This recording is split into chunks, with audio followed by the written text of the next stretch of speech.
Okay. I at 3:55, I have to go because I got a call. It won't go that long. Okay. Hey everybody, welcome to Freddie Live. I'm John Frederick. I'm the founder and CEO of Freddie Media. Savannah, we forgot to play the cool AI rap video. I'm like totally disappointed on that. Maybe it didn't come this week. Maybe it doesn't fit Bobby. But today I have the pleasure of speaking with Bobby Gaudreau. He's the Chief Revenue Officer of Dominion. Bobby, welcome to the show. Tell everybody who you are, what you do. Yeah, no, great to be here. Yeah, so I'm Bobby Gaudreau. I work for one of the portfolio companies with Dominion Enterprises and Dominion Dealer Solutions, which is Activator. So we're a connected customer data platform, and we've kind of grown into this through a couple of different iterations. Yeah, we're excited about kind of where we're at, and we're even more excited about kind of where this is headed. Bobby, it's so nice to meet you. And you live near Burlington, Vermont? I do. Yep. I'm about 45 minutes south of Burlington, Vermont, kind of near like a resort town called Stowe that a lot of people. Oh yeah, yeah. I used to go to Stowe, Killington, Mad River. My uncle was like VP of sales for Rossignol, so I looked like I was like a sponsored kid in a red Rossi jacket. But can you explain to everybody who's viewing, like, why do automotive tech people live in Burlington, Vermont? Why is it a bit of a hotbed? How did that come to be? You have Mike Colaccio, Evan Cross, Chris, what's his name? Like, there's dozens of you guys up there. Wide Whale, Matt, what's his name? Yeah. I mean, I kind of fell into it. I kind of got to Vermont because we were big skiers by way of Boston. But yeah, what's fun? I mean, I think it all started with Dealer.com, and I think in the original days, I think the original founder, my understanding of the story is the original founder of Dealer.com kind of had this idea. Couple guys that were at school up in upstate New York ended up buying a car through his website, which was a brand new concept. Drove down to Burlington. He was explaining what he was trying to build. They had just graduated from college and were getting kind of, engineer consulting jobs in Boston. And they said, hey, we'll move up to Vermont. That seems nice. And, that was, probably 25 years ago. And I think the rest is history. It's interesting because like Detroit is the automotive business. However, like Burlington has a chapter in the book for automotive technology. For sure. I think Impel recently opened up an office in Burlington. No way. Yeah, because Devin's like a New York guy. That's so cool. Like, I was the first one of the first 5 sales guys for one of those other CDPs, the one that just sold to Cox Automotive, and they put an office in Burlington too. It was like, we're in Jerusalem and Burlington. Well, I heard someone refer to it as the Silicon Forest, so that's nice. Yeah. Vermont people are so endearing. My uncle had a house on Church Street. I remember being a little kid getting in trouble at the mall there and like getting burritos and all like the crazy people doing performance art. I was so confused. But Bobby, I'd love to hear from you. How'd you get into the car business? Did you do time in a dealership? And if not, how'd you break in as a vendor? Because a lot of people that follow me on LinkedIn or, an initiative I have is I was a guy who worked at Koons. I was at Tyson's Toyota forever, worked for Jack Bellinghoff and got to report to Mr. Koons, had a great relationship. But like, I always saw those guys coming into the stores with like the briefcase and the laptop, and they drove a nice car and they didn't look like they had to be at the store 15 hours a day. So I was always out of the corner of my eye, like, how do I do that? But how'd you do that? No. So, I mean, I think I'm probably about 20 years ahead of you, but probably like similar background. So I was born in Boston, but I was raised in New Hampshire. I went to a small state school in New Hampshire and was going to move to Boston, which is what most of my friends did. And I really wasn't sure what I was initially going to do. I was considering, well, maybe I'll be a ski bum out in Colorado. Maybe I'll move to Boston. And I had I have an uncle who at the time was kind of, was probably on the middle rung. He got to the top rung working for Volvo. And so at the time, he was actually in charge of the whole Eastern region for Volvo, which was the #1 region in the country at the time. And so a conversation with him and my uncle, or him and my grandfather kind of persuaded me, you're not going to go be a ski bum. You're going to go kind of get a job. And I didn't have, my undergraduate degree wasn't in marketing or wasn't in business. And so he said, we'll get you a job for a year or so on the retail side, learn the business, and then we'll kind of get you in working for the OEM. So that's what so you did time in the store. You were selling cars. Yeah. So I got a job at Boston Volvo Village, which was Let's go. Yeah, I worked for the Socolos and the Bartolottis. I was the kind of the red hair Irish guy there. But I was young. I was right out of college. I felt like everybody there was old enough to be my dad. I did sell the very first customers I had. I sold a car to. Way to go. It's so funny. You were like 22, 21, 22 in the dealership? Probably 22, 23. And then that was me too. And everybody accused me of being the owner's son. And I was like, no, I'm actually like a redneck from the Eastern Shore of Maryland. I don't know the owner. But yeah. And then one day, Bobby, in the beginning, you're real insecure about that, being the young guy on the showroom floor. And then one day they quit mentioning how young you are. And you're like, I'm getting old. Yeah. I may have exited stage left before that happened, but I had, I ended up becoming the first internet manager. So I was there when we got the first Cobalt websites, and I joke about this all the time, but I was like in this card table in the back of the dealership near where people would make photocopies of licenses, and the key machine was there. I was on a dial up, and we would get literally the first internet leads we got came on a fax machine. I mean, that's just insane. Yeah, I remember that. I remember the old guys at the dealership telling me about the fax machine leads, and I was, that's kind of like I'd always hit them with the dinosaur arms, and the back in the day. But man, I mean, I got to run the internet department at Tyson's Toyota, and I loved it. They wanted to put me in the finance office. I was like, dude, like just put me in the internet department. They got like 8,000 leads a month. It was a hot corner. You're dishing them out.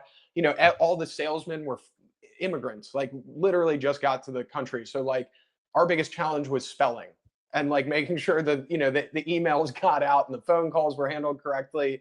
And I loved that challenge, and then eventually moved to the desk as a new car manager, used car manager, GSM, and then I flamed out from there. But I love retail automotive. And what was your first vendor job? So my first vendor job is I worked for a company called Autobase, which was really the first CRM, Autobase CRM. So I had left the dealership, and I realized the Ford bought Volvo, and that kind of put the skids to me going to Volvo. Oh, you wanted to be an OEM guy? So I ended up working. I left auto for a little while. I worked for a .com company. So I was at the kind of right before the bubble burst. Went through the bubble bursting. I went back to business school and got my MBA while I was. Where'd you get your MBA? At Northeastern, at the DeMora McKim School of Business. And but while I was in school, I went back to work at that dealership group. So this is how I ended up getting my first vendor job. So they were in the process. The dealership actually they were on Reynolds, but they had actually installed the CDK CRM system. And so that was just like oil and water. Gosh, imagine having to have both like parties in the same meeting pretending to be nice to each other. It was brutal. It was brutal. So we ripped that out, and we started the process of looking for different CRMs, and we landed on Autobase. And so I kind of helped to stand that up. And then right as I was graduating from business school, I kind of was doing that on a part-time basis. And then as I graduated from business school, they had actually, the original founder, Brian Anderson, had recapitalized it with a private equity firm. They brought in a new CEO, and we're really looking to expand. So I was actually the first salesperson that they hired that hadn't been. Bobby, I have like on the money the exact same story. I left Coons. I had a health scare. I burned the career to the ground, and I came down to Florida and got a clean bill of health. And I'm like, all right, well, if I'm not going to die, I need a job. And no one would hire me. Everybody held my in-store background against me. So I built a BDC with a buddy I surf with in St. Augustine. All the call center agents were in Nicaragua. It was like the worst thing ever sold in the history of automotive products. But I got it up to 100 agents. I was in enterprise dealer groups, just seat of my pants. And then I was doing my MBA at University of Florida, just like you described. So I kind of felt like it was house money. Like it could go up or down, didn't matter. Check was clearing every month. And then my partner in Nicaragua called me one day and he like quadrupled the price of the reps. So I was like, all right, we'll just shut it down, you know? And that week I went to my first NADA and I met Mike Colaccio and Full Path it was Auto Lead Star, it just started. And they were Yep. like, would you like a real job? And because they were from not in America, they thought my in-store background was a good thing. And I got to be like one of the first 3 sales guys, but That's awesome. no one would give me a shot. And I want to thank, you know, Aaron and those guys for giving me an at bat. And I was successful, but what's your thesis on hiring in-store people? Like the ultimate trouble is, can you generate a pipeline and can Yeah. you serve customers and speak, you know, technically? But I love synthesizing, like when you say CDP, I like hate saying the word CDP. I love to So do say I. like email automation, you know, connecting your tech stack. Like just I love synthesizing tech nerd verbiage into dealer speak. Yeah. So the question is like hiring people from with the dealership experience. I think that there's a lot of value in that. My take has always been a little bit different though, and kind of just like understanding the profile. You know, I've worked for companies and probably a few times, like I had the thesis is, oh, like you have to have someone from the dealership because no one will pay attention to them. They have to understand how that works. That definitely helps. But I've certainly seen plenty of people who didn't come out of a dealership who are curious, are hard workers, know how to ask the right questions, who have been successful. But if you have those, you know, you either have a gray matter and a motor. You got to have those two things. Doesn't matter how much experience you have, you're not going to be successful. But if you have I want to like dig in on something. Like we probably have both worked at places where we've been selling things that are like absolute flops. You know, like not your current gig, but like when I had a Nicaraguan call center, it's not the strongest thing I've ever brought to the table.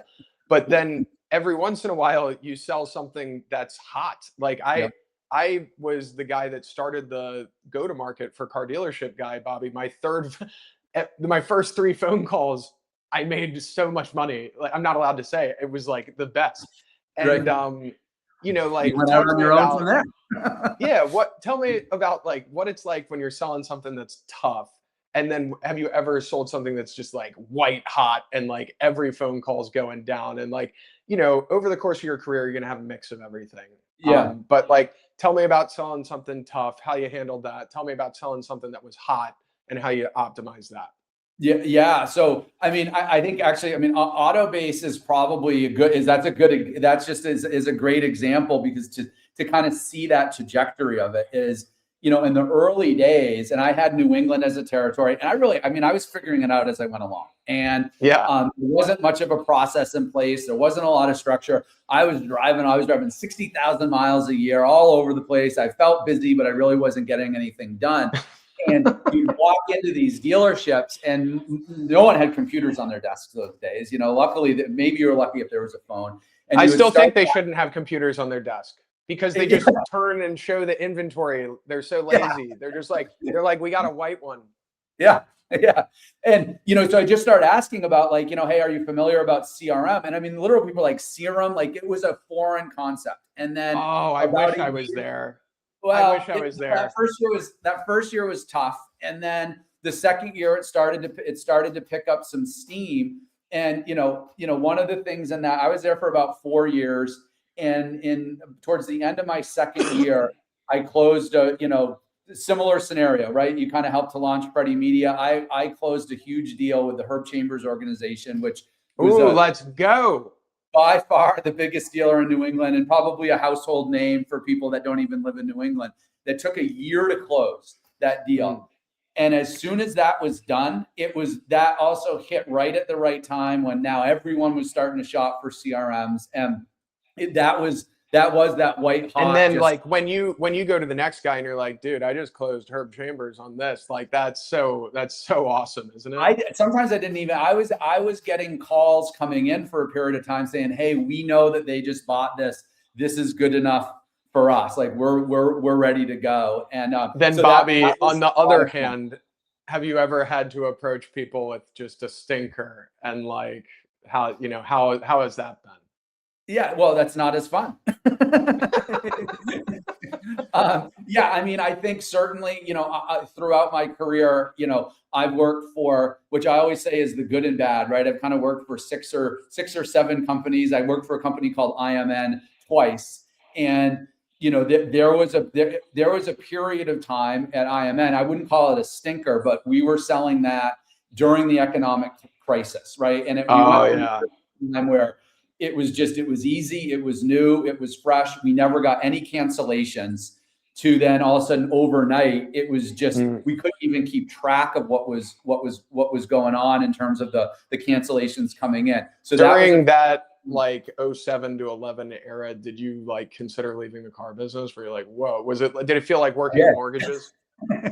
Yeah, well, I did. And I mean, we were still at IMN. We were still pretty consistent, but it was just, there were some other decisions that were made within the organization that just, it kind of just made sense for a bunch of us to go in a different direction. And so I did leave the auto space. I went to go work for a company called Live Person. So Live Person was really, next to Salesforce.com, kind of claims to be one of the first SaaS companies. And that was, I would say, for my career, that was probably the best place I ever worked. And when I say that, it was, I made more money at other places, I've accomplished more at other places, but like I hit there when they were operating on all six cylinders. They were working with the top 10 in every segment globally. We were headquartered in New York City. Our R&D was in Renana outside of Israel, but it was just one of the best management teams I've ever worked for. So I got to experience kind of coming out. Did you ever get to visit Israel? Did you ever get the Yeah, I company went trip? over there twice. I got to go once. I closed a big account for Full Path, and I got Jerusalem, Tel Aviv. Did you do Masada, Dead Sea? Yep. I went to Golan Heights on a helicopter. My wife was like, "Oh, I want to go." I was like, "It would not look like that on my." Right, yeah. Here's actually a funny story. Is I have a good buddy of mine from college who owns a bar out in Pacific Beach called the PB Shore Club, and they're the number one seller of Dos Equis on any given day, and they sell these things called the drinking gloves, and all it is like a gardening glove with the fingers cut off, and it has the PB Shore Club logo on the back. And so I would see him sometimes if I was out there for work. So I used to travel around with the drinking glove in my backpack. And when we went to the Dead Sea, and we went to a bar there called the Lowest Bar in the World. So I actually got a picture with the glove. So somewhere I'm on the wall of Brendan's bar in Pacific Beach. So man, yeah, it's weird. We have a very odd, similar. I mean, you and I have never talked before. We've both worked for Israeli tech companies and gotten the trip. But yeah, so Bobby, I love your career, and now you're a chief revenue officer. That's quite a title. Does that mean, I always thought I shouldn't be that because I'm very disorganized. I'm just this like, ball of energy that like keeps driving opportunity forward. And all of my employees at Freddie Media say that Freddie Media is like the Olympic sport curling, where they're all like, I just throw the rock down the ice and they're like landing it on the circle. But are you like a more organized? Is that what makes a chief revenue officer? You can generate opportunity, but also be organized?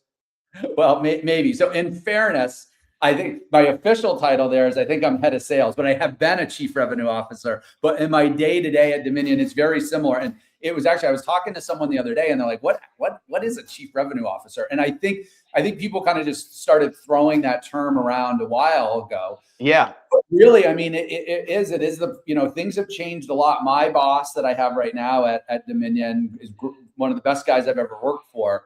But he's been at Dominion for quite a while. He went to Harvard Business School in the late 80s, graduated, and has been there for Landmark and Dominion his whole career. But he's had lots of big jobs. And when he took over to be my boss, he kind of was moved over to be the president over our division a number of years ago. And he's like, I don't like it when sales and marketing are combined, because at the time I was over sales and marketing. And I'm like, that's just kind of the way that this is set up now. And now what we've seen with just, AI obviously just changing lots of things. It's just the whole stack of customer success, marketing, and sales. It is kind of, it's just converging. It's becoming a singular thing. And, my company's only 13 employees. So like when we're like, oh yeah, we have a customer success team, it's like me wearing a different hat walking into the other room. But Right. yeah.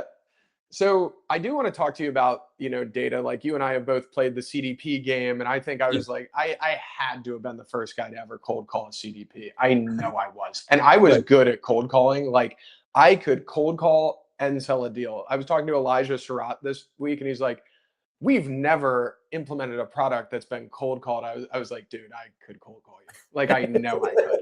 But tell me, Bobby, about the how to market B2B in automotive. And you're probably not on the road as much anymore. I'm sure you go in market for large opportunities or, key relationships, but like how do you be effective from home? How do you market products effectively to car dealerships? Like what channels actually work anymore? Yeah. Besides, the Freddie Media commercial of like pay Benz and bow ties a bunch of money to like talk about it for 3 weeks. Right.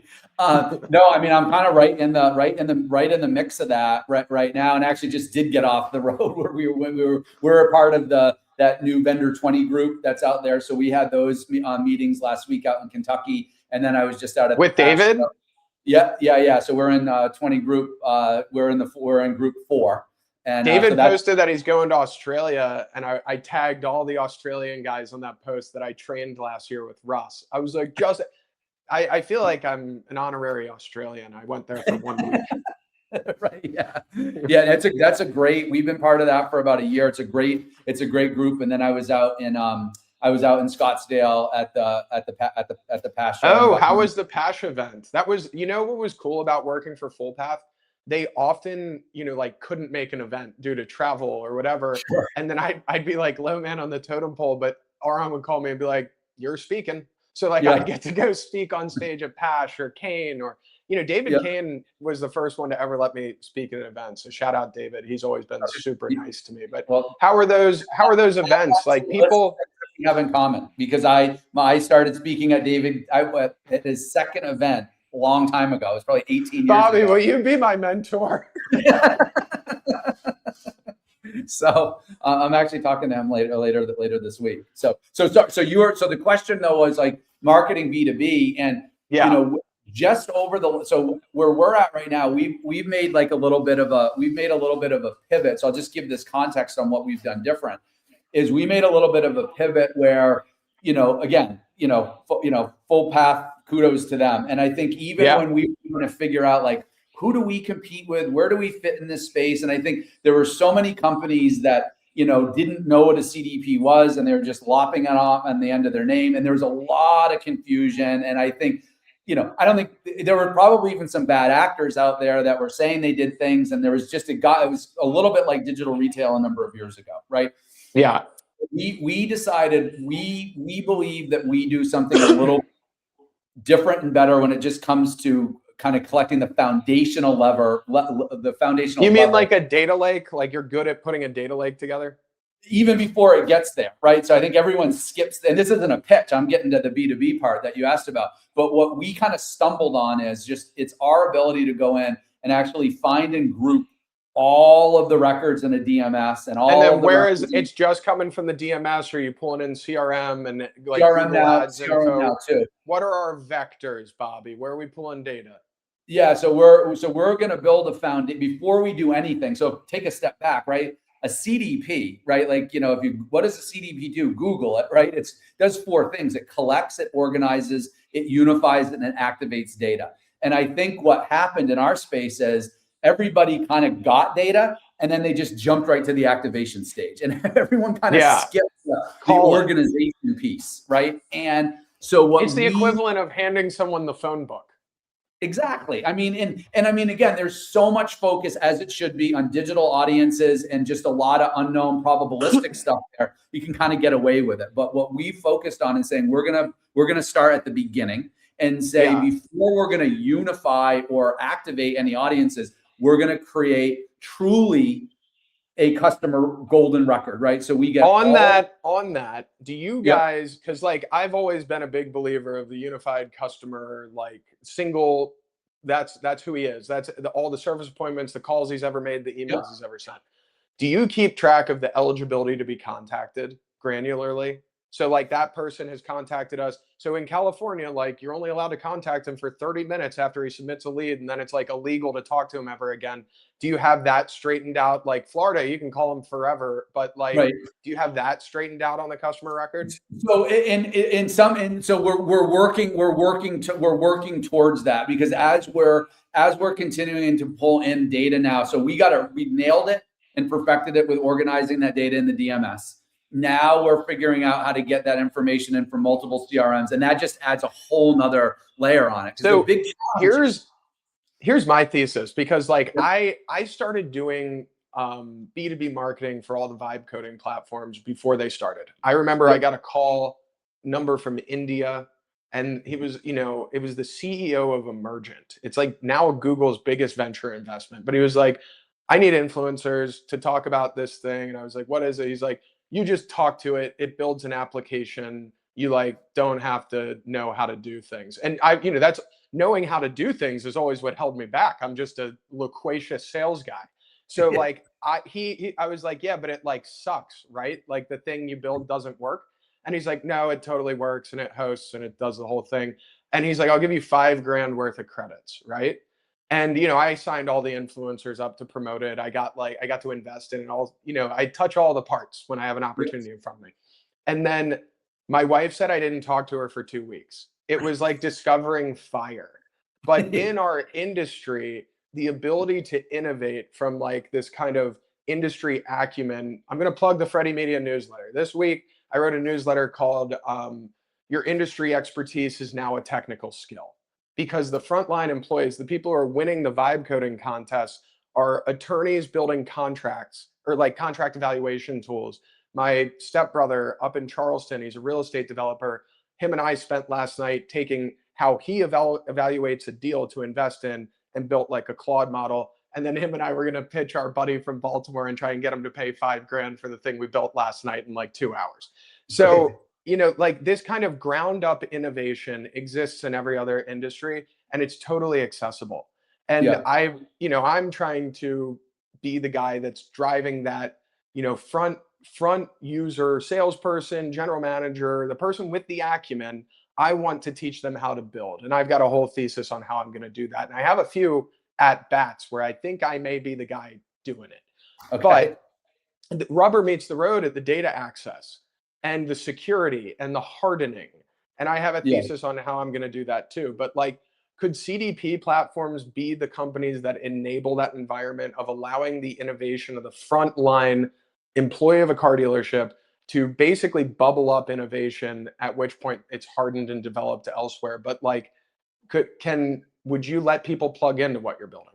That's what we want to do. I think if you look outside of automotive, I just heard it the other day. Oh, you don't need this because we do this in our CRM, or you don't need this. That's nonsense. In every other industry, like CRMs do a job, DMSs or general ledgers do a job, marketing systems do a job. The CDP's job is to sit in the middle of it. It is what it is what it says it is. It's a customer data platform. It takes disparate information that has different device or different customer IDs or all of the structured, unstructured data, and puts it into a clean place. That's sole job is to organize and unify that data and make sense of it for marketing. That's what give me one that's a Freddie one that we plug in and we're just like dragging car dealerships into it and like coming up with weird ideas together. I'd have so much fun. But in the short term, before I have that, I build things largely that aren't too dependent of, I know my rails, I know my guards, and like where not to overstep. Then additionally, Bobby, yesterday, I have been in talks with literally a royal family in a Middle Eastern country because I found a voice AI that's indistinguishable from people. You may be talking to it right now. Honestly, I think I'm AI, but it's so good. And the context and the latency, it's better than the conversation we're having right now. And you can say to it, hey, the Ferrari that you posted on TikTok, is that still available? Yeah, the 488. Yep, it's a 2022. We have it in stock. It's for sale for $430,000. Okay, cool. What'd you do to it? We did an oil change, tires. All in all, it's for sale for da da da da. Like it is instantaneous, and it can interrupt you. If you called in and you were like, "Hi, I'd like to schedule my colonoscopy," it'd be like, "No, sir, this is a car dealership." It'll get you back on track. Yeah. So I think I'm a believer in voice AI if it's that good. But additionally, like, would you believe in boiling the ocean with one of those things, calling car dealerships and just setting appointments for you? Because it's like, and I know we love our salespeople, and you're probably not allowed to be like, yeah, we're in the process of doing that right now, John. But Right. like, I mean, that can call everyone. I mean, I can see it moving in that direction. I mean, one of the things, I mean, we got pretty lean in terms of where we are now in terms of our go-to-market efforts as we're doing some kind of things with our product. And so it's just really myself and one other guy. But like what we've done over the last, and I think Oh, then regardless, I gotta introduce you to it, because my thesis on that is like it's easier to implement before you hire, because these big companies are they're like killing people. They're yeah, laying off 7-10% of their staff to implement like the thing I just described. And you actually have an advantage now because you don't face that awkward fire everyone thing. I totally agree. But I think and I think for people that are coming up with the ideas and driving that thing, it's just the sky is the limit on the things that can happen here. But from just taking this back full circle to kind of the original part of your question is just marketing to B2B, is I think what still has to happen is you have to understand your ideal customer profile. You still have to say, this is who I'm marketing to and why. And there has to be some basis level understanding of your addressable market, and then having some knowledge of what it is that you're saying. Because there's still, whether it's going to be an agent receiving that information and interpreting, or it's going to be a live person, that message still needs to be able to land. And I think that it's all starts at the beginning and just having that basic stuff is, what is your ICP? What is your compelling message? And then what is your ultimate, execution go-to-market strategy, whether you're going to get in your car and drive to the auto mall and do it face to face, or, your Middle Eastern AI agents. Dude, out there. it's so good. I'm gonna intro you after you have to take a demo. But let's talk events. I'm a believer in events. I wrote a newsletter last year that got me an angry call from a big event company that said like events are dead, media killed them, and I put like a funny photo of like a guy asleep at a trade show booth. But I always crush events. I do have fun at them. And then at Freddie Media, we get to do like actual cool events. Like we throw parties, we get bands, like Brian Pash and David Kane are the name of the game. They do it at such an elite level. NADA is like the Super Bowl for me and you. But like, I think, there's even been talk, I'm sure the V20 guys, like, I think events could be even more fun, like ski trips. And I love getting people out of their pitchy mode. I hate the booth aspect of it. We're putting on a AI development summit for one of our influencers in Dallas in October. And the idea I had, he comes up with novel business ideas, and he's huge, 3 million followers. And I said, the booths need to be his most viral business ideas. Like one of them is like husband daycare, where it's a bunch of remote control construction equipment in a giant sandbox. And I'm like, yeah, we're gonna have like Anthropic sponsor that. And all the entrepreneurs and the business owners are gonna come up and they're gonna play like, robot digging. And then they're just gonna talk to the Anthropic people like humans. And like, that would be better than a pitch. That sounds interesting. I know. I need to chill out, honestly. But you're a big event believer. Yeah, no, and I think it's really, it's kind of strategically kind of, what's the goal of the event. And I mean, you mentioned it before. I think, you had when David was running his, and then Brian, you see, it's kind of the usual suspects at both of those. But they all have a different, Brian, and which I think is great, right? Like David's events historically was like a no pitching policy, and you would get reprimanded if you try to do that. It's encouraged and completely appropriate at Brian's, and I think that's great and best of the both worlds. And I think they've been great for us as a kind of a I would kind of categorize us as a startup. We're kind of trying to find our way. Where are we going to get market fit? Like how do we play in this uber hyper competitive space? And so just the networking and kind of hearing what other people are up to has been great.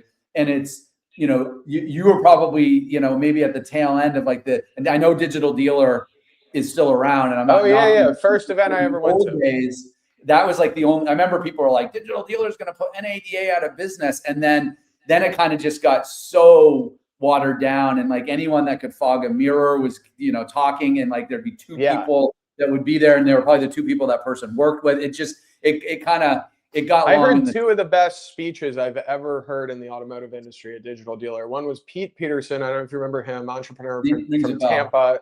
He gave such an awesome speech. And the other one was Colton from Walzer, gave a really cool speech. And I ended up like getting to know Colton. Came on that trip to Israel. But you remember like when you start out, first time you ever go to one of those and you're like timid and you don't know people, and then eventually you have such a cool network, and that's probably even deeper with like your vendor 20 group thing. Tell us about that. Like, who's in it? Do I know anybody in it? I'm sure I do. Yeah. I mean, so right now it started a couple years ago with the 20 group .1, and now it's on .4. So we actually got invited into 4. So I mean, Podium just actually joined our group. Auto Unify is in our group. We've got a couple of ad agencies, so they've done a really good job. And it was kind of David Kane and Dave Spinaki from Reunion Marketing are kind of the ones. Oh, those guys are great. They're great, and they've been really thoughtful in terms of, curating might be a little bit of a strong word, but you're not going to have two, they're not going to have two direct competitors probably in the same group. But we typically meet as our group usually once a month, about once a quarter. Everybody comes together, and then we all get in person twice a year. And did you guys do one in Ponte Vedra? I felt like there was one in Ponte Vedra, and I like that was before our time. So my first in person meeting was in the fall, which we did it in Denver, and that was good. But it was just, we were just getting started. And this one and it's nice because we were on day 4, so we were the 4th group. So, but everyone's kind of overlapping on those days. So it's a long. Is David like tired of everybody by day 4? Yeah, he's like, all right, get it over with.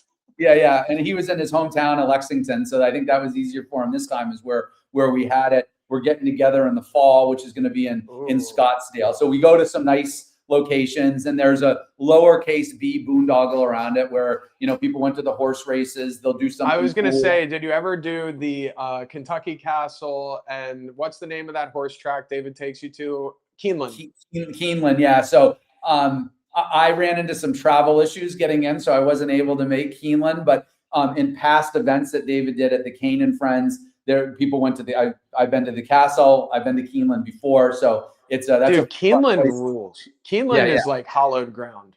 Yeah. I mean, it's being in Kentucky in the spring is not you can be in worse places. Yeah, Kentucky is pretty awesome. I like Lexington more than Louisville since I went to those events, but. Yeah, Bobby, it's so cool talking to you. I feel like you definitely are we have a lot of similarities in our career, and I love your thesis on the industry. I think you have a really cool job. Like, is this kind of what you hoped for, setting course? Like, hey man, I hope I'm the head of sales of some cool tech company one day. Yeah. I mean, when I graduated from business school in 2004, which is scary to think about that now. And my goal was, I knew I wanted to get into outside sales, and I didn't really know what that meant. I'm like, I think this is cool. And you shared a story before. When I was in college, I did an internship at Liberty Mutual Insurance. I had my grandfather.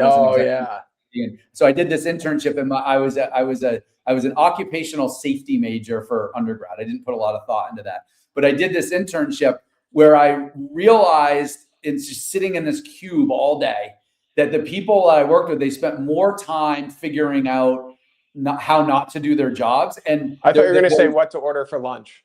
That was awful, right?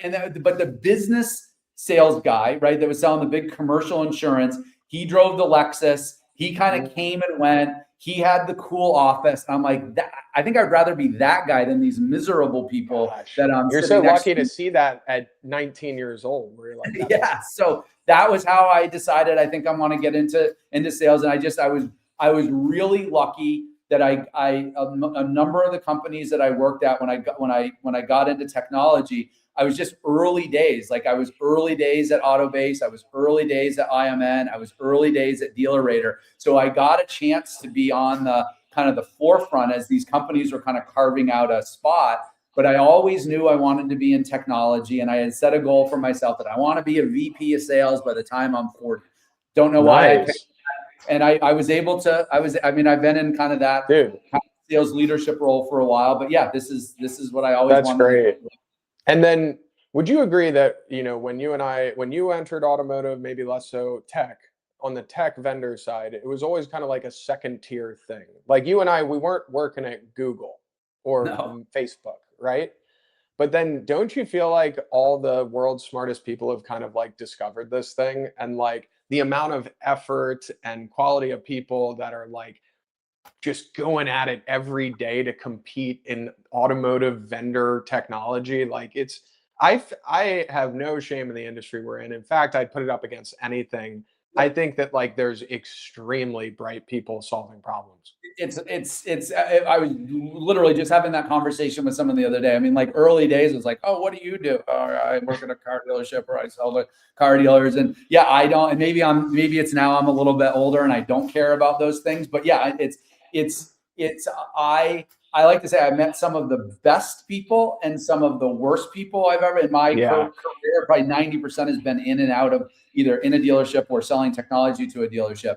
But yeah, I would say, and it's not linear, right? Yeah, it's definitely better now than it was in 2004. And it is definitely better now than it was even 4 or 5 years ago. I mean, just going to the DMSCS or the PAS show, I always forget the acronym for it, but just going to that show, just the number of companies that didn't even exist a couple years ago that are cool, transformative companies out there. There's a lot going on. You're absolutely right. It's pretty exciting. Yeah, man. We're lucky to be where we are, and we can never escape it. If we tried, we'd get dragged back into it.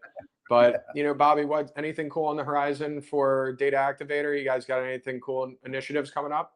Yeah, no, I mean our focus right now is we're kind of wrapping up some pretty neat things kind of within our product roadmap. Our whole go to market now is we're trying to figure out how can we partner with ad agencies and some technology companies. And our thesis is now, like, rather than go door to door, let's partner with It's these always agencies. better selling horizontally. Remember the guy who had the business where it was like selling the monthly payments, like Steve or something? I forget.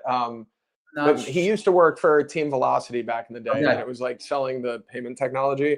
And I remember being at NADA, and I'm like, this guy is not like walking that fast. He's just hanging out with his buddies. He's just talking to this guy, that guy.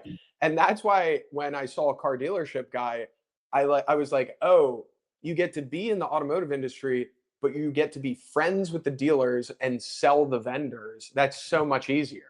Yeah, less headache. But yeah, from our All these perspective, poor guys that just paid 30 grand for a booth at something, they're stuck talking to me. Right. Yeah, I mean that the agencies, whether it's an external agency or more kind of larger groups, are kind of building this in house. They control the budgets. They've got the tech. They've got the OEM relationships, and we really just view ourselves as we do one thing really well. Dude. I don't think anyone else. We become the Gore-Tex or the Intel inside that just in the technology stack. So, Bobby, this is great. For that. It's been awesome meeting you. I can't believe this is the Likewise. first time I've ever talked to you. But we had a great conversation. I'm so thankful to speak to you, and I look forward to meeting you in person. Come to Northeast Florida. I'll teach you how to surf or something. All right. Well, I'll bring my fly rod. So I see that fly shirt. So. Oh yeah, dude, you fly fish? Let's do that. That's my goal this year. So I've got my rod. I'm going to start taking casting classes in 2 weeks. So yeah. But don't even bother with that freshwater stuff you got in Vermont. Come down to Florida and catch redfish and tarpon. All right. I'm in. All right. Thank you, Bobby. You rock. All right, John. Great to meet you.